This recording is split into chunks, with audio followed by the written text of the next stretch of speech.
លោកខុនប៊ុននីបានសង្កត់ធ្ងន់ថាភាពស្ងប់ជាយុទ្ធសាស្ត្រមិនមែនជាការចោះចាញ់ហើយកម្លាំងស្ងាត់ស្ងៀមមើលមិនយល់គឺជាអំណាចស្វាគមន៍មកកាន់ Damas ថ្ងៃនេះខ្ញុំនឹងវិភាគផលប៉ះពាល់ដែលអាចកើតមានរវាងកម្ពុជានិងថៃ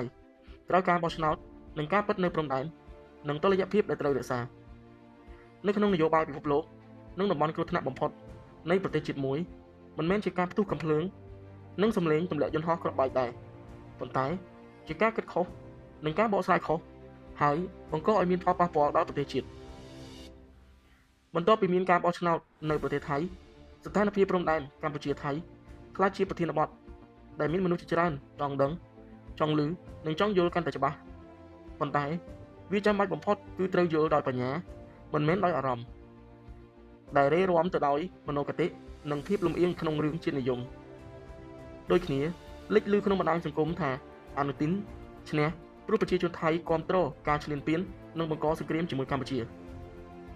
ប្រធានបទទី1គឺតើអ្វីជាហានិភ័យពិតប្រាកដតាមទស្សនៈលោកខុនប៊ុននីទីប្រឹក្សាឯករាជ្យជំនាញរៀបចំគោលនយោបាយនិងយុទ្ធសាស្ត្រនៃក្រុមហ៊ុន Management for Development and Creativity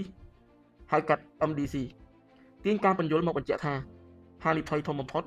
មិនមែនជាសង្គ្រាមប៉ុន្តែជាការប្រើបញ្ហាព្រំដែនមកធ្វើជាឧបករណ៍នយោបាយក្នុងស្រុក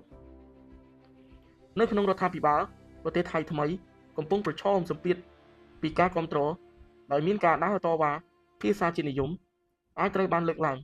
ដើម្បីប្រឆាំងជាតិមួយទៅជាតិមួយទៀតដើម្បីបំពេញតម្រូវការនយោបាយខ្លីអាយុជាការមើលឃើញរួមបញ្ហាមិនស្ថិតនៅលើដែនដីប៉ុន្តែស្ថិតលើរបៀបនយោបាយយកដែនដីទៅប្រើដើម្បីប្រយោជន៍បរិញ្ញខ្លួនហើយនេះជាការវិភាគបែបរចនាសម្ព័ន្ធមិនមែនជាការចោទប្រកាន់ភាគីណាមួយប្រធានបទទី2ផលប៉ះពាល់ធំជាក់ស្ដែង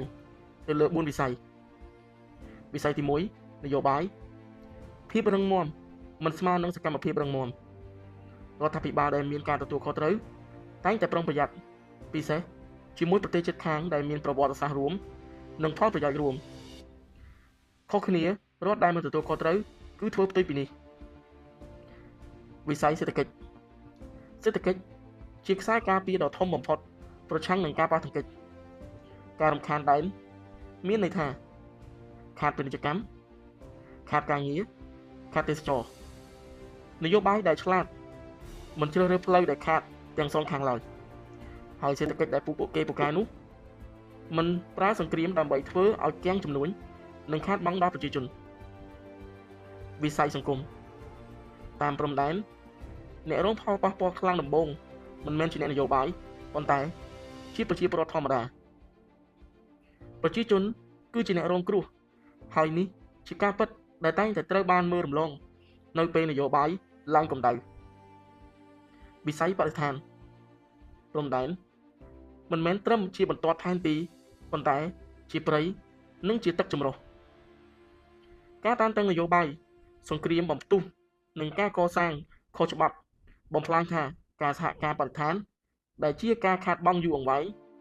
ជាងជ័យជំនះនយោបាយខ្លីអាយុប្រធានបទទី3តើធ្វើដូចម្តេចដើម្បីកាត់បន្ថយហានិភ័យលោកខុនប៊ុននីបានសង្កត់ធ្ងន់ថា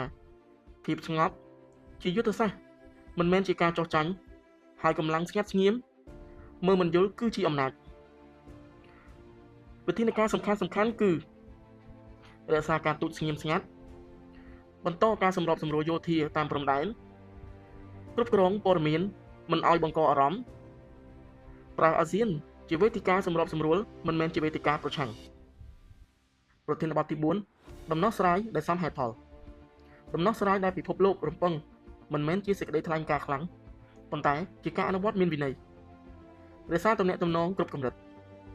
កុំអនុញ្ញាតឲ្យជានិយមគ្រប់គ្រងនយោបាយធ្វើឲ្យព្រំដែនជាតំបន់សហការគោរពការពិតមិនតាមសម្លេងបណ្ដោះអាសន្នបញ្ចប់ន័យឲ្យខ្លីតែមានទម្ងន់ប្រទេសដែលមានភាពចាស់ទុំមិនវាស់កម្លាំងតាមសម្លេងប៉ុន្តែវាស់តាមសមត្ថភាពគ្រប់គ្រងហានិភ័យនិងបន្ថយហានិភ័យការខូចខាតជាអបរមាកម្ពុជាមិនត្រូវការប្រឈមមុខការប្រយុទ្ធឬការបង្ហូរឈាមក្នុងសង្គមប៉ុន្តែត្រូវការតុល្យភាពប បញ្ញានិងវិន័យនយោបាយខ្ញុំ Damas ជួបគ្នានៅវីដេអូក្រោយ